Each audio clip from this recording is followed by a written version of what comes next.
सभी छात्रों को मेरा नमस्कार। आज की कक्षा में आप सभी का स्वागत है। मैं डॉक्टर ओम प्रकाश आर्य, असिस्टेंट प्रोफेसर, महाराजा कॉलेज संस्कृत विभाग, वीर कुंवर सिंह विश्वविद्यालय आरा। बीए ऑनर्स संस्कृत विषय में प्रथम वर्ष द्वितीय पत्र के लिए काव्य इतिहास और व्याकरण पाठ्यक्रम हेतु निर्धारित है।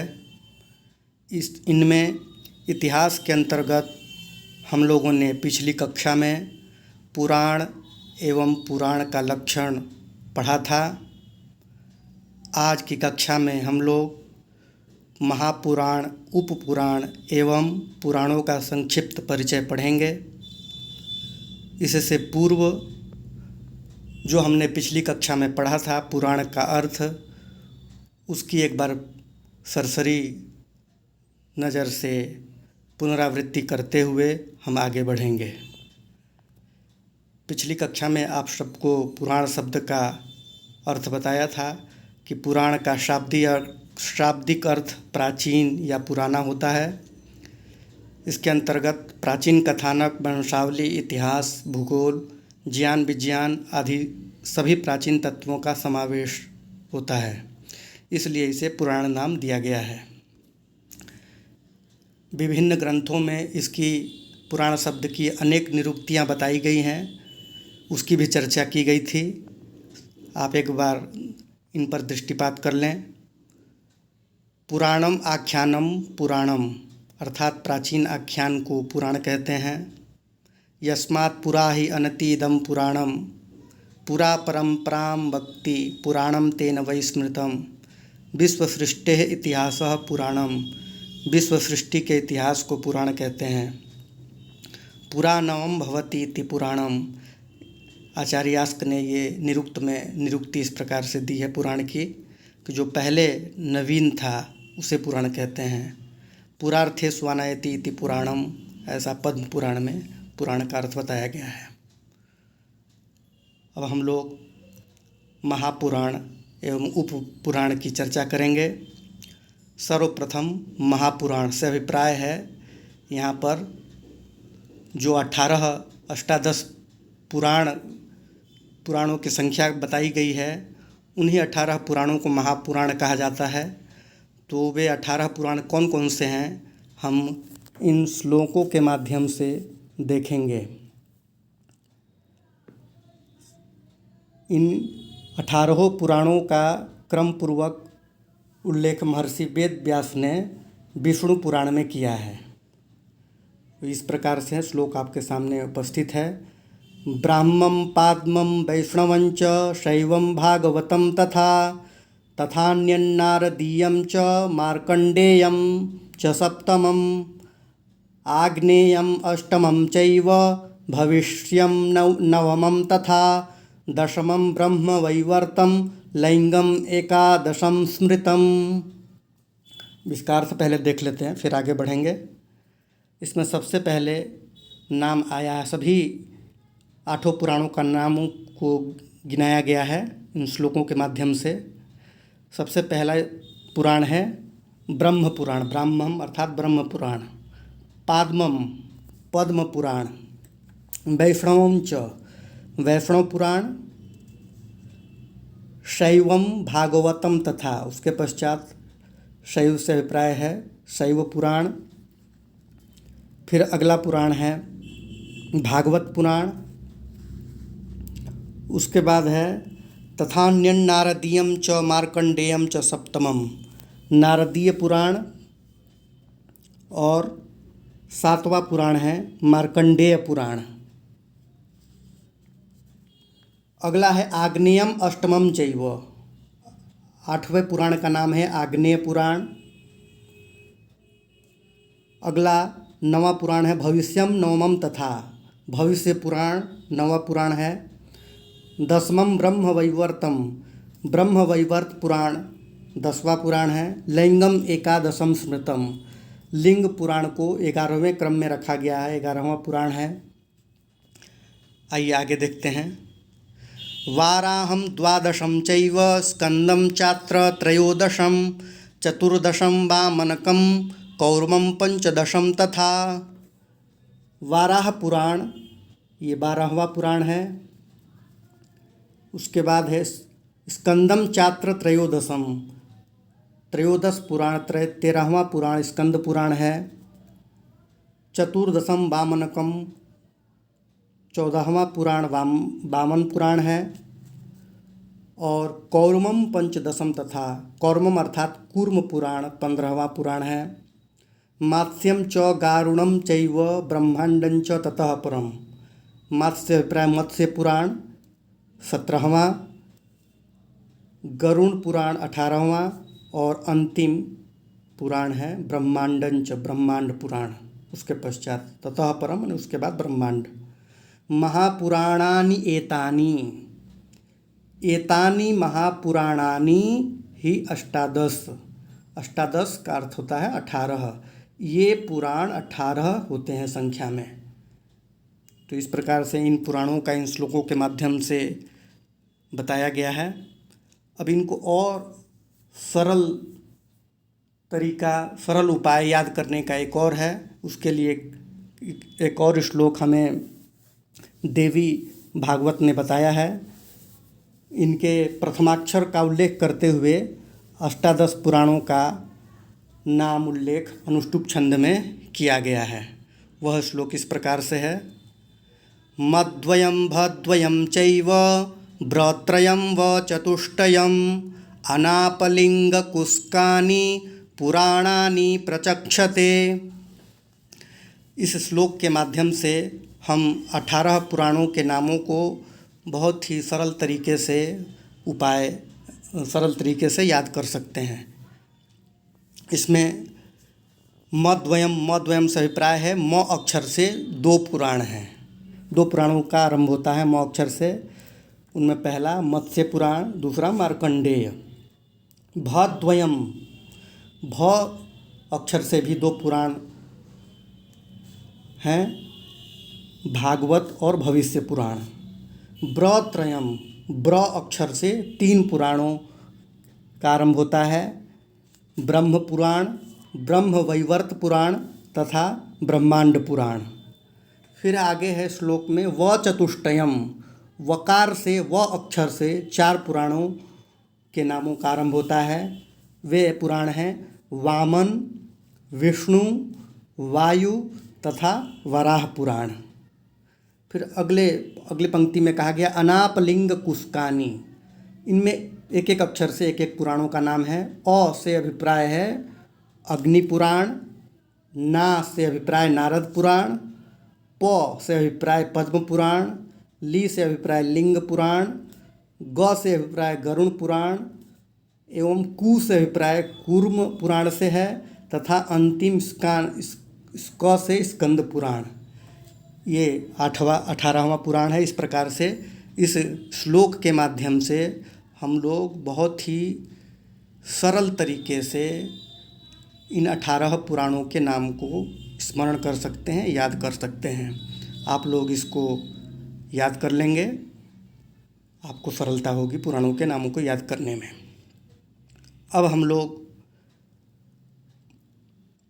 ये नाम गिनाए हैं, आप एक बार देख सकते हैं। मद्वयम मत्स्य मार्कंडेय, भद्वयम भागवत भविष्य, ब्रत्रय से ब्रह्म ब्रह्म वैवर्त ब्रह्मांड पुराण, व चतुष्टयम वामन विष्णु वायु वराह, अ से अग्नि पुराण, ना से नारद, प से पद्म पुराण, ली से लिंग पुराण, क से गरुण, कु से कूर्म, क से स्कंद पुराण।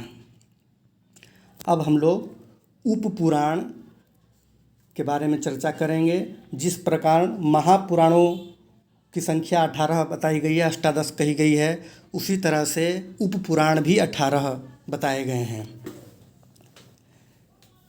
कूर्म पुराण, देवी भागवत, स्कंद, मत्स्य, गरुण आदि पुराणों में इन 18 उप पुराणों के बारे में चर्चा की गई है।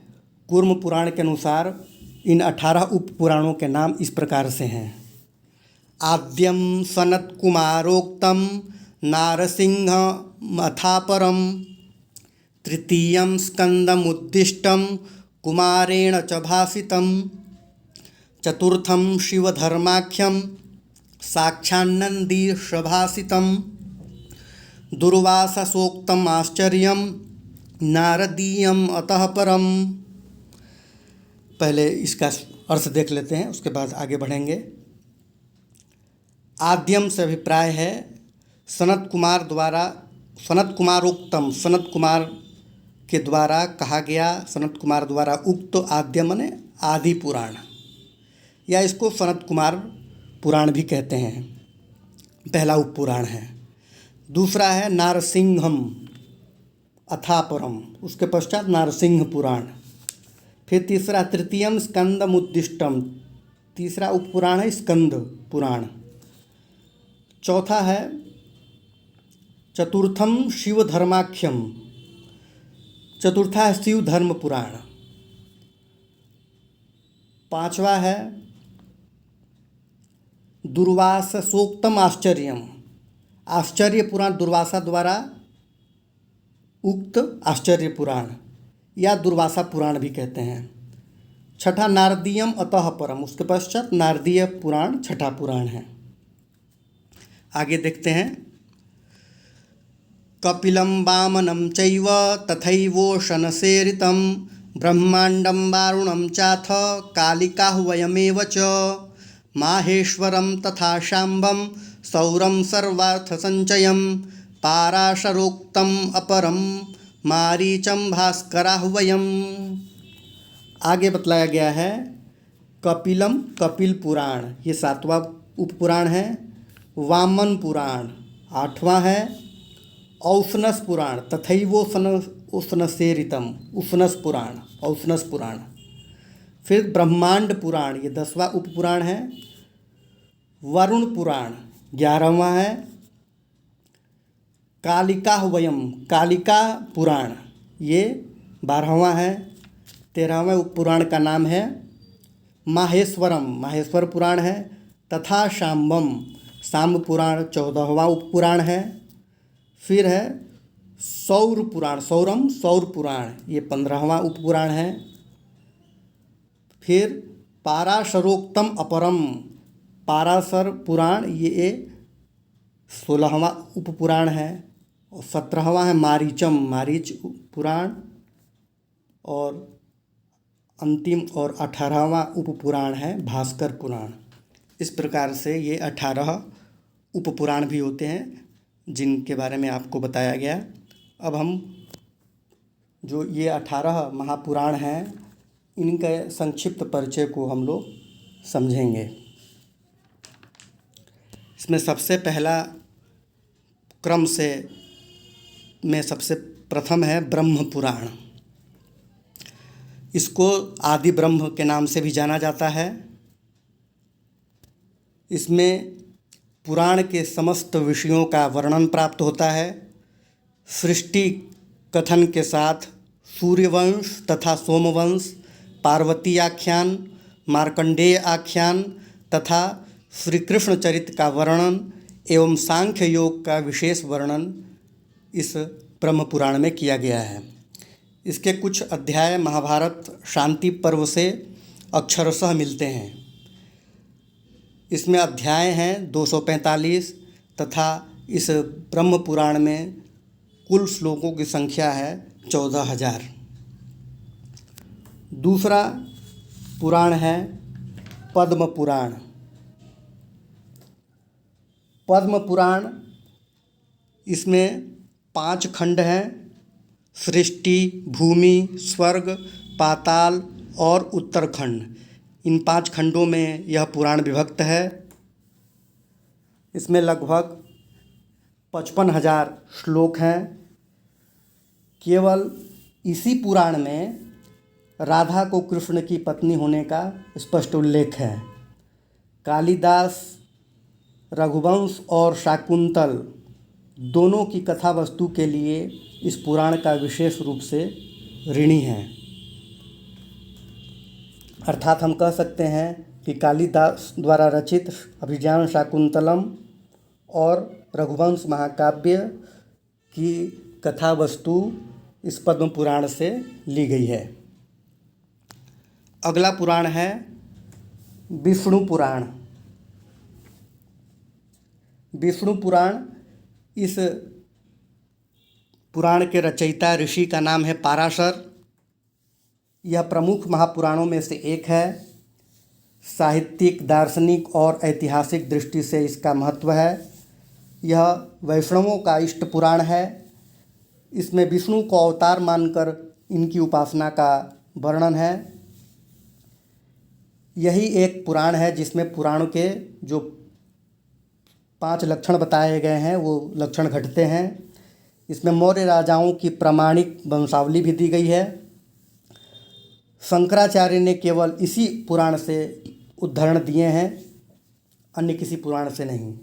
प्रामाणिकता और प्राचीनता की दृष्टि से यह सबसे प्रमुख पुराण है। अगला पुराण है वायु पुराण। वायु पुराण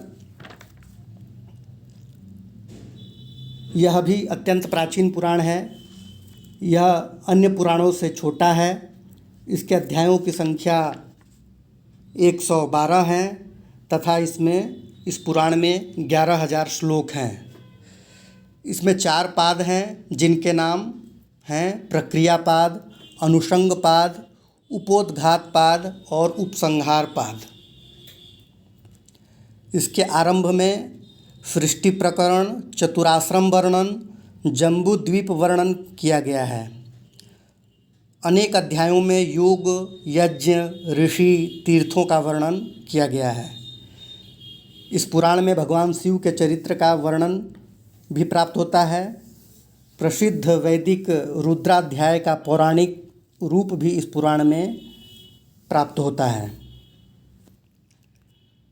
अगला 5वां पुराण है भागवत पुराण।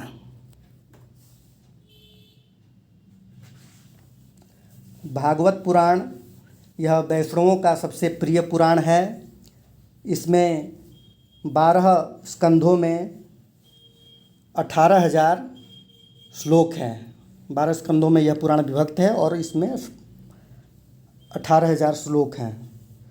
इसके 10वें स्कंद में कृष्ण की रासलीला तथा क्रीड़ाओं का विस्तृत वर्णन है, इसलिए यह बहुत प्रचलित है।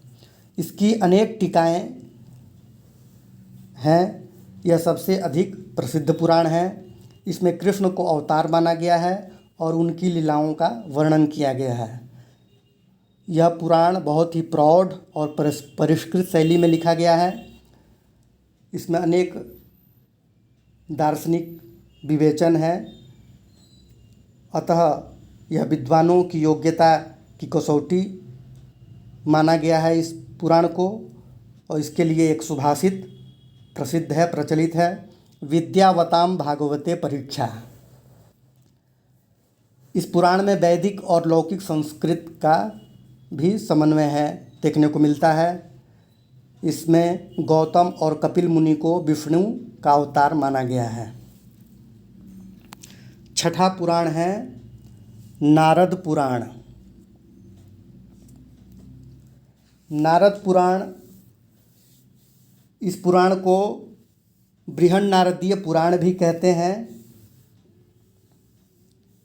यह पुराण 2 भागों में विभक्त है। इसके पूर्व भाग में 125 अध्याय हैं और उत्तर भाग में 82 अध्याय हैं और श्लोक लगभग 25,000 इस पुराण में श्लोक हैं।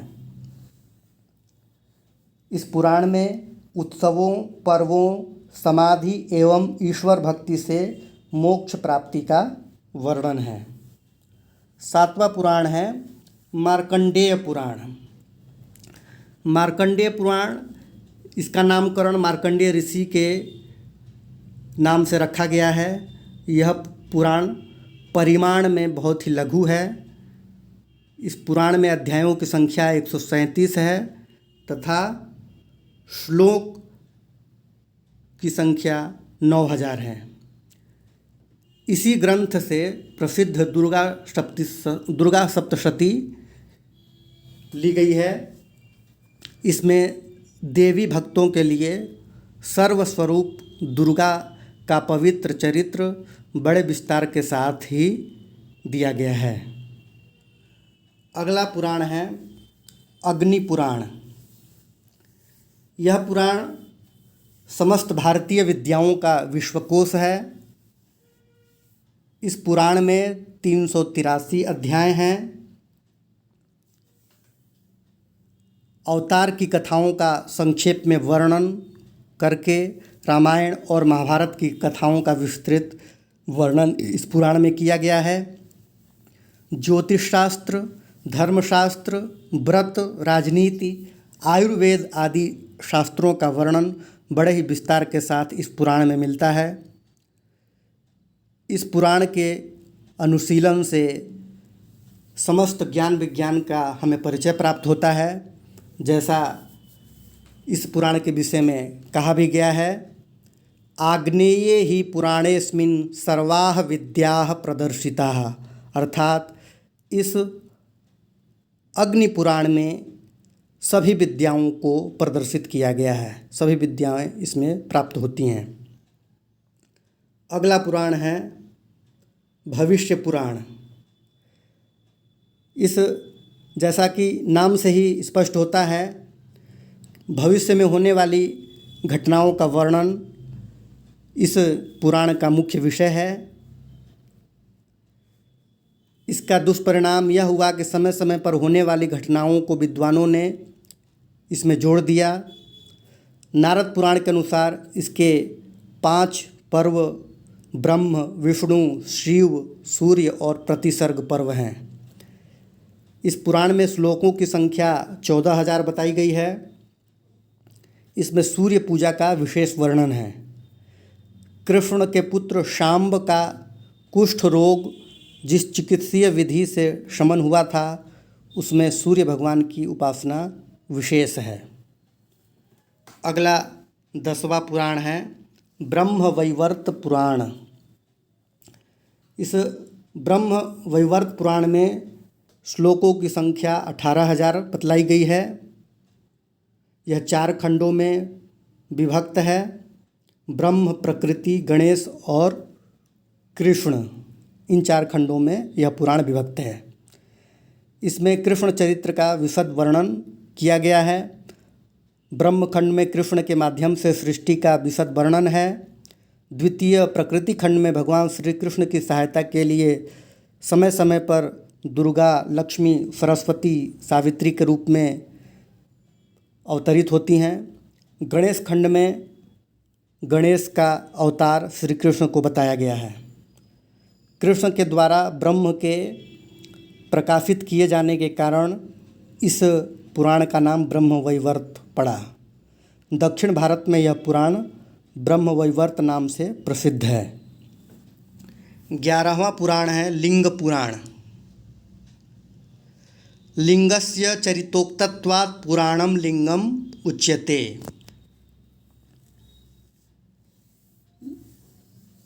भगवान शिव के लिंग रूप का वर्णन या भगवान शिव के लिंग रूप में उपासना इस पुराण में की गई है, इसलिए इस पुराण का नाम लिंग पुराण रखा गया है। इस पुराण में 333 अध्याय हैं और 11,000 श्लोक हैं। इस पुराण के भी 2 भाग में है यह पुराण, पूर्व भाग तथा उत्तर भाग। इसमें सृष्टि का वर्णन भगवान शिव के द्वारा बताया गया है। शिव परक होने से शैव व्रतों का और शैव तीर्थों का वर्णन इसमें प्राप्त होता है। उत्तर भाग में पशु, पाश तथा पशुपति की जो व्याख्या की गई है, वह शैव तंत्रों को प्रतिपादित करता है। यह पुराण शिव तत्वों की मीमांसा के लिए बहुत ही उपादेय एवं प्रामाणिक है। 12वां पुराण का नाम है वराह पुराण। इस वराह पुराण में भगवान विष्णु के वराह रूप का वर्णन किया गया है, जिन्होंने पाताल में गई हुई पृथ्वी का उद्धार किया है। इस पुराण में विष्णु से संबद्ध अनेक व्रतों का वर्णन है। द्वादशी व्रत को विभिन्न अवतारों से युक्त बतलाकर विशद वर्णन प्रस्तुत किया गया है। इस पुराण के दो विशेष अंश हैं। प्रथम मथुरा महात्म्य, जिसमें मथुरा में स्थित समग्र तीर्थों का वर्णन प्राप्त होता है। द्वितीय अंश है नचिकेतोपाख्यान, जिसमें स्वर्ग तथा नरक के वर्णन पर विशेष बल दिया गया है। अगला 13वां पुराण है स्कंद पुराण। इस स्कंद पुराण में 5 संहिताएं हैं।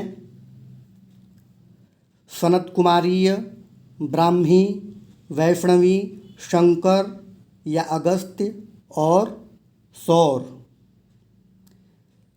इसके अतिरिक्त काशीखंड नामक 50 छोटे अध्याय भी हैं इस पुराण में। इनमें वाराणसी और उसके समीपवर्ती मंदिरों का वर्णन है। इस पुराण में 81,000 श्लोक हैं। यह सबसे विशालकाय पुराण है। इसमें मुख्य रूप से शिव भक्ति का वर्णन है। इसमें भारत के सभी तीर्थों का वर्णन भी प्राप्त होता है, इसलिए इसका भौगोलिक महत्व अधिक है। इसमें प्राप्त सुत्त संहिता बहुत प्रसिद्ध है। इस पुराण का दक्षिण भारत में बहुत ही अधिक प्रचार हुआ है। अगला पुराण है वामन पुराण, जो 14वां पुराण है। इसके विषय में हम लोग पढ़ेंगे। वामन पुराण, इसका संबंध भगवान वामन के अवतार से है। इस वामन पुराण में अध्याय हैं 95 तथा श्लोक संख्या इसमें है 10,000। जैसा कि मैंने बताया कि विष्णु के वामन अवतार का वर्णन इस पुराण में किया गया है और विष्णु परक होने से विशेष रूप से वामन अवतार की महत्ता का प्रतिपादन इस पुराण का विशेष प्रयोजन है।